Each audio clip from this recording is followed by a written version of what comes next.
Yeah, there we go. Okay, right. So hopefully that's my screen up now. Great. Okay, folks, thanks a lot, and hopefully all is still good here and you can all still hear me. So I'm going to be talking about running a local network for Filecoin. So the reason I'm talking about this is if you are dealing with storage on a Filecoin, the way in which storage works is you have a storage client and you have a storage provider or a miner. And so the storage client makes a deal proposal that then the storage provider or the storage miner will then pick up, right? So um, what we so when you do that on a public network, it can sometimes be a bit tricky to see what is going on. Okay, Steph asks if this session will be recorded and saved. Yes, it will be. It's all be recorded, so you will have it here as well. If you come back to here, you should see it again. So what we're going to do is by running a local network, we can play both the client side of things and the storage provider side of things. So what we're going to do is we're going to set up and run an entire instance of Filecoin running locally on your own laptop, right? This uses Docker. So you'll need to go ahead and install Docker if you haven't got Docker already installed. And you can get Docker if you, well, to first of all, to show here just the URL to the repository we're going to be working from is here. Filecoin project, github.com, Filecoin project / Filecoin FVM localnet. And in here are some instructions here. And there's a link there for getting Docker installed as well. Right, so I'll take you to Docker and how to get Docker installed. Docker is a system that allows you to run applications kind of containerized in a virtual environment. So it means that you can get it all set up nice and quickly. So this repository here has the instructions, and this is what we're going to go through to get this set up. So the first thing we need to do is clone this repository here. So I can copy this, and I've got a terminal here, and I can paste that in. Already exists. Let me just delete this. Clean. Yeah, I was giving this demo just recently at Consensus in Austin, Texas, in the US. Hence, I already had it locally here. So there we go. I've created that, and I can then go into that directory. And once in that directory, I can start everything up. And so I give the command docker compose up, and it will start it all up. Now, the first time, oh, cannot connect to the Docker daemon. I don't have Docker running, it seems. That's because I just restarted my computer just before this. So let me just start Docker, make sure Docker's running. And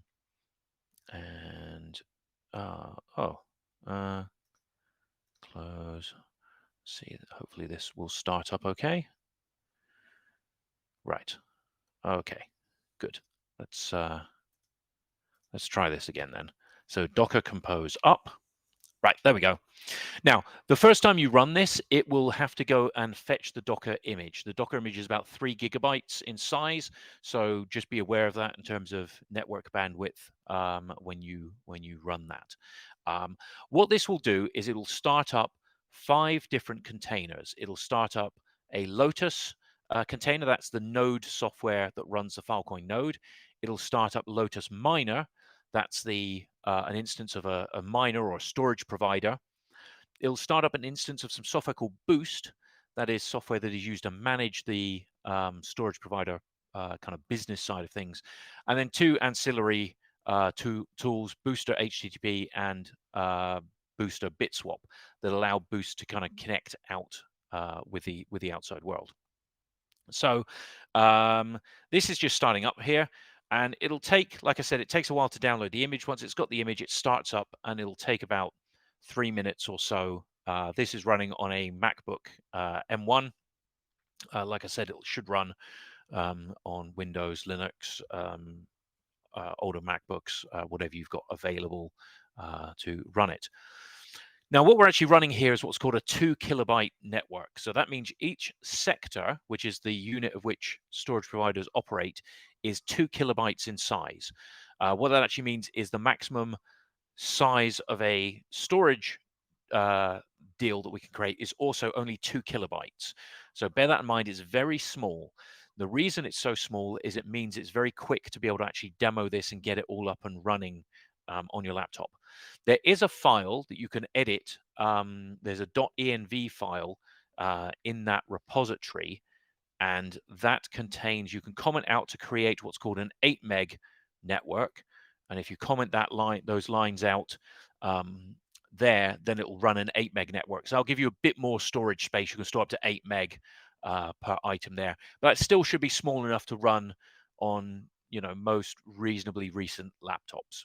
But when you start that up, it'll download. It's about 7 gigabytes to download to get that up and running, because what it has to do is download the initial what are called proofs that are used, or parameters that are used to create the initial Genesis book. So let's see here. This is running. Boost is starting up. You'll see a couple of errors here. You can just ignore those for the moment. What's happening is Boost is funding a bunch of wallets for the storage provider, and it's checking to see whether those wallets have been funded yet. And for a little while, the wallets won't exist, so it'll take a little while. But once that's done, you'll see Booster HTTP and Booster Bitswap started up, and that's when we know it's working. And we can actually see Boost. If we go back to our browser, we should be able to go to localhost 8080, and you should have Boost up and running. Like I said, this is the software that is used for storage providers to manage their kind of network, their side of the process. What I'm going to do is I'm going to go into settings, and I'm going to just set the price down to 0, which just means that we're not going to charge for storage deals. It just makes this demo just a little bit easier. But otherwise, we've got that going. So, and we've got a brand new network. So what are we going to do with that network? Well, the first thing we're going to do on that network is we're going to deploy a storage provider smart contract. Now, there is, again, in the Filecoin project, there is a repository, FVM Hard Hat Kit, created by my colleague Zach, and that is a starter kit that has a number of contracts in, including what's called the deal client contract. And so this deal client contract will let you act as a client, but from a smart contract, right? So it'll allow a smart contract to actually initiate a storage deal. So let's do that then. I think I already have it down here. Let me just see here. Yeah, I've got it here, FVM starter kit.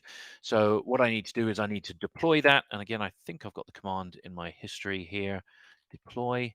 Yes.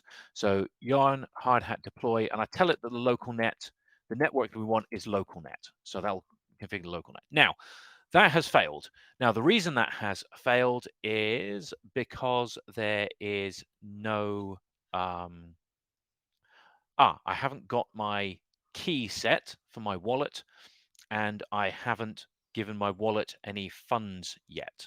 So I've got a MetaMask wallet set up here. If I go here and click on MetaMask, you'll see I've got a wallet here. I haven't logged into this yet, so let me just wait for that. I think I need to wait for it to time out before it'll let me connect again. Although it should connect to local network since we have this up and running now. Switch networks. Let me just switch, just so I can log in. And now switch again to Filecoin LocalNet. Right, there we go, Filecoin LocalNet, and we have 0 funds, 0 TFIL. Now, Sarah showed you about on the hyperspace testnet how to get the faucet to deliver some funds. But as we're running this locally, we've got our own local network. So we can't rely on a faucet, so we need some other way to deploy funds to our wallet. So what I'm going to do is I'm going to copy this address here, and I'm going to tell it to deploy some funds to our wallet. So what I can do here is within the where the Docker image is, I can say Docker compose exec. So it's tell me to execute a command. I want to execute it on the Lotus node, and I want to run the command lotus EVM stat and give it that address. And that's going to give me the corresponding F4, in this case, we want a test network T4 address that is used by Filecoin, right? So Sarah mentioned that there's this address class F4 address class, and that can directly map to an Ethereum address, which is the one that starts 0x. So this T410 address and this 0xCB address, they're both the same address. They're just represented in a different way, and you can convert backwards and forwards between them. And using this command, we just did that. Now that I've got that, I can then now tell Lotus to send some funds to that wallet, and I'm going to send 777 TFIL to that wallet. And it's come back with a transaction ID. And what we'll see is if we go back to our MetaMask, we'll see that come up with with some funds there. Now, the reason the deploy didn't work is because I haven't actually set my private key. So I need to set that. Now, this is just a test address, so it doesn't matter too much that I display this here. Generally, you don't want to display this on a live stream, but I can get my account details, get my private key. I can copy that, and I can go back here, and I can say, where were we? We're here, export private key equals, and paste in. And now, once we've got some funds, that should be able to work. So let's just double check and see. Yep, we've got our funds. We've got 777 TFIL that has just arrived in our wallet. So we've got some funds to deploy a smart contract now. So I can rerun that deploy command, and it should go ahead and deploy. So it is deploying that to, again, to our local network. So whilst that is doing that, let's see here. What else can we do here? Oh yes, we're going to need something to upload to the network. So I'm just going to create a simple file here, and I'm just going to call that hello hackers txt. Welcome to welcome to the Dataverse Hackathon. Now remember, we can only store up to 2 kilobytes, so just a small text file is good. Now, we need some way to prepare that text file to upload. So when you upload something to Filecoin, when you create a storage deal, you need what's called a car file. Car file, think of it a bit like a zip file. It's an archive of that file. So we need to create that car file, and then we need some parameters from that file. Now, there's an easy way to actually do that that has been created by our friends at Lighthouse. Nandit from Lighthouse is going to be on shortly as well to give a demo of some of the stuff that they do. So I can go to data.lighthouse.storage and I can upload my file to there. So let me just wait for that to load up. Log in with GitHub. So once that's logged in, there we go. I can upload my new file. And it is called hellohackers.txt. So I've uploaded that, and we can see here this hello hackers txt, and we've got some parameters here that we need. So we've got what's called the piece CID. That is the ID of when you upload something to Filecoin, it has to be padded out to a power by 2 size. So in this case, it's been padded out to 256 bytes. Our original file is 233. It's padded out to 256. So we've got the piece CID, which is the CID of the file, including the padding, and we've got the payload CID, which is the CID of just the original file there. So I can plug those in. The next thing what we want to do is execute a command to invoke our smart contract. Now, I actually have the details of that command up here in a file here. And what we're going to do is we're going to plug some of those details into that file here. So we deployed our smart contract. We need the smart contract ID here. So that's it there. So I can copy that and paste that in. I need the piece CID. Paste that in. Need the payload CID. That goes in the field called label. We need the start and the end epoch. This is when we want our storage deal to start and end. So it's on epoch 2000. Remember, we've just started our new network. So, you know, we're just in the few epochs. Epoch in this case is 15 seconds. So the block time is 15 seconds on this local network. Normally it's 30 seconds on the production network. And we need the size, it's 231 bytes. The P size is 256, and we need the URL. So let's copy that URL. So this is just telling, this URL is just telling, is going to tell Boost where to actually get the data we want. So 233, 233, 256. We've got, let me just double check that. Is that right? 233. Yeah, we got that there. So I can now copy all of that and I can run it. So I'm going to go back to here. Just clear the screen. Paste this in. So I'm going to run this command here. And so what this is doing is this is creating a deal proposal on the network and giving it the parameters of the file that we just uploaded to that data warehouse kind of staging site. So that's uploading now. And it says it's making a proposal on the network. We can actually look at our log files here and we'll actually see this come by. We can actually look at the logs directly for Boost just itself if we want. So I can create a new tab here and I can say docker compose logs boost -f, and this will give us just the log files for Boost. And when a storage deal comes in, we should see that. It's probably already happened actually. There we go. There's the storage deal come in. It's recognized the storage deal. It's got the information here. So that should mean now, if we go and look at Boost in our web browser, we should have a storage deal here. Yes, we got one storage deal. So that storage deal is now going to fetch data, and it is fetching data from that temporary site on the data warehouse. So it's gone and got that data there, and it's ready to publish. If we click on here, it gives us some information about everything that's happened, what it's done here. It's checked the CIDs.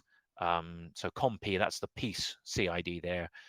So it's checked all the CIDs, checked the sizes, made sure everything is as expected. And I can go to publish the deal. Now, Boost will publish it automatically in an hour's time.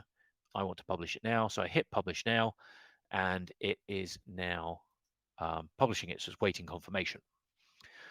So Steph asks, I tried using Lighthouse with a screenshot and it did not output either the piece size or piece CID for me. Generate car worked though. Right, okay, yes, there are some, there's some tooling, some client tooling you can use as well instead. There's this generate car command with a URL there that can work. I've also found out from Nandit as well, they've actually added some of this stuff into their Lighthouse CLI, so you can actually use that as well. So this is awaiting publication. And so this is waiting here. Whilst that's waiting, what we're going to do is we're going to actually try and fetch this data back now. So to fetch the data, I'm going to use a tool called Lassie. Lassie is a tool that can fetch data from IPFS or Filecoin. And I have Lassie installed on here. What I need is I need some information from Boost. So where is the log files we have here? Boost. Oh, okay, let me just stop that. I need from Boost Bitswap. I need, if I grep, I think it's port 888. Oh, Boost Bitswap. Bitswap. There we go. This has given us the details of where we can inquire to get our data back. Because if we try and get our data back, so normally you can say Lassie fetch, and you can give it a CID. So our CID in this case is this deal root data CID. I can copy that, and I should just be able to say, Lassie, fetch that, and Lassie will go away and fetch it. Lassie uses a thing called the Interplanetary Network Indexer to find the data, and the problem being is that you won't, Lassie won't be able to find that because it's running on my laptop. So what we need to do is we need to give it some providers, and so we just say dash providers, and we can use the information from here. So we can use that local host address there, and we're connecting via peer-to-peer, and then we need the peer ID, which is also there, So there we go. So Lassie providers, we've given it the address. It's a local host, 888. We've given it the peer ID. So hopefully now that should run and fetch the data for us. Nope. What have we done here? Fetch. Oh, maybe I've got the things the wrong way. Oh, I've not given it an actual command. Providers. Fetch. Oh, maybe it's the other way around. 1 second here. Maybe it's fetch, and then I give it the providers.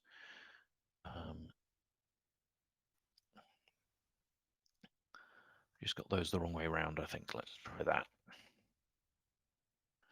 Try that. Lassie fetch. We've given it a provider. We've given it CID. No, flag provided but not defined. Providers. What am I doing here? Ah, got a missing space. Let's try that again. We've got the wrong peer ID. Sorry, it looks like I copied the wrong peer ID from the file there, but it's told me which one. So it's not that one ending UK. It is this one here. I just copied the wrong one from there. We run that. There we go. It's fetched the data, and we have now a car file back again. And I can run this command ipfs car -- unpack, and I can run that on that command, on that car file, and it'll unpack it. And now we have a directory there. If I go into that directory, we will see hellohackers.txt, and there's our file. So that's gone right the way around. And actually, if we go back and look at Boost now, we'll probably see, yeah, it's sealing the sector. So Boost has actually asked our miner, okay, to start sealing the sector, and that'll take a little while. And then once that's done, it will go into a state called proving, which means that the miner has to, every 24 hours, tell the network that it still has the data. So there we go. We've kind of gone full circle round the storage deal process.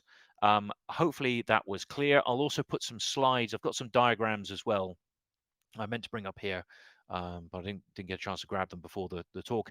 But I'll put those as well, probably in the Discord there to help. So any questions on that? We're running just a little late at the moment, but hopefully that is explanatory for people. People can see here. I'm just looking to see if there's any more questions coming up, and then we will hopefully move on to our next guest. Dawn says I'm good on time. Thanks, Dawn. So I can't remember. I think the next guest is the next guest coming up now. Well, oh, we're 30 minutes until the next guest. Oh, okay, that's great. Sorry, I got things wrong here. I thought we were going straight into the next guest. So keep going. I've got 30 minutes. My goodness. So I've gone through this thinking that I'm gonna run out of time, and the one time I do that, and I've miscalculated the time. And we've got it here. Okay. Well, like I said, if there's any questions, let me know. I'm not sure if there are any so far yet. If not, what we'll do is we will stop the stream, and we will then restart the stream in about 25 minutes or so. When we get in there. Oh, Figure Outer Nikki has asked, can I dive into FAQs? So yeah, I'm not sure if anybody has any particular questions, but just trying to think off my head in terms of frequently asked questions. So that I get them at the most hackathons. Yeah. So, okay. Well, so first of all, Daniel is asking, is the session going to be available somewhere? Yes, it'll be available back here. If you come back to twitch.tv/philbuilders, you'll see it here. We'll also publish it on probably the Filecoin YouTube channel as well, but it'll be here as well. So you can always come back twitch.tv/philbuilders and see it. So Tensor asks, what type of file other than .txt can be stored? Anything can be stored on there. The one caveat being, like I said, is that we're running a 2 kilobyte network here, which means the maximum size, if I go into settings, I think it shows it here, the minimum P size is 256 bytes. The maximum is 2 kilobytes. So the maximum I can store is 2 kilobytes. That's why I just did a text file, because even kind of the smallest of JPEGs or something is going to be bigger than 2 kilobytes. That's just on this local setup, so that it's nice and fast to run on a laptop. On the main network, the sector sizes are 32 gigabytes in size. And to put that in context, the sealing process takes about 4 hours for, a pretty big beefy server with GPUs and everything. Takes about 4 hours to seal. So the reason we've got it much smaller is it's much quicker to run here on this network. But like I mentioned, there is this .env file, and if you comment out this 8 meg, these 2 lines here, it will allow you to create an 8 meg network instead, which will give you, a bit more capability. You can store PDF files, images, whatever, up to 8 meg in size. Now, when you start that up, it'll take I think it's about 7 gigabytes, 7.5 gigabytes of data it has to download. So again, just be aware of your connectivity when you do that. Yeah. So in terms of other questions, trying to think what we get asked as well in hackathons. So really, about the deal flow and about the way in which storage deals are actually kind of processed and sent around. Let me just see if I can bring that diagram up. Just give me a second while I just try and find my slides on Google Drive here for something I was meant to show. 1 second here. I restarted my computer just before all of this, and it's logged me out of everything. So,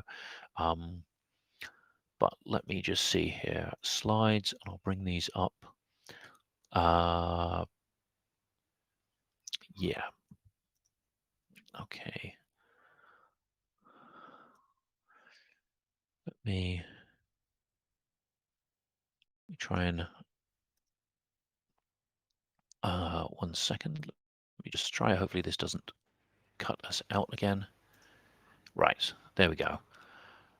Okay. Let me just see here. I think I have a diagram in here. Hopefully. Actually, I've just realized this is probably the wrong talk. I don't think I do. Okay. Right. So much for that one.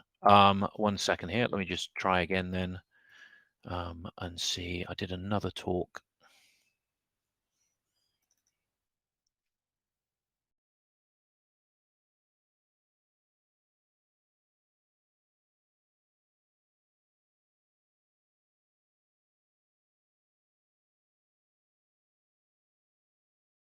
Oh, actually, wait a minute. I know where this diagram actually is. 1 second. I know if we go to, it's on Boost. Actually, if you go to boost.filecoin.io, and I think it comes under tutorials, is it?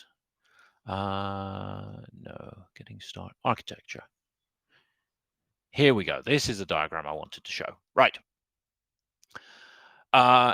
So just to show the flow by which a storage deal, the way in which it goes on. So we've got client, we've got web server. In this case, we used Lighthouse's service, but you could run a web server locally. We have Boost, which again, we got running locally, and the blockchain itself, which again, we've got running locally. So the client, Boost, and the actual blockchain itself, we have all running locally in this example here. So the client adds funds to the chain. So those funds go in escrow to pay for the storage deal they're going to create. They upload a car file to the web server. That's what we did with Lighthouse. We created a text file, we uploaded that, and Lighthouse's data warehouse created that car file for us. We proposed a deal. We proposed that using the client contract itself. So that was when we ran that command here. I don't really think I've got it still up here. Have I? Yes, I do. So when I ran this command here, this was making a storage deal proposal. So this was calling our smart contract, and our smart contract in turn contacts Boost and gives it the details of the storage deal. Boost checks the funds, accepts the deal, downloads the file. So Boost went and downloaded the file from Lighthouse's data warehouse, and then we clicked publish the deal, so it then gets published to the network, and then our client contract can actually check and see whether the deal is published. And there is actually a command that's just been added. I don't think I've got it on the copy I've got here, but there is a command that's just been added to the Hard Hat starter kit that allows you to check the status of a deal. So if you give it a deal ID, and I think a PC ID possibly it might need, it will actually go and check and see whether that deal is published. But we can actually see it here within Boost. Yeah, so we go seal proving. So that means now that the deal is published and that it is active, and the network is continually every 24 hours having to prove that that data is there. So there we go. I think that's probably it. I think that's most of what I can think of in terms of FAQs. If there's any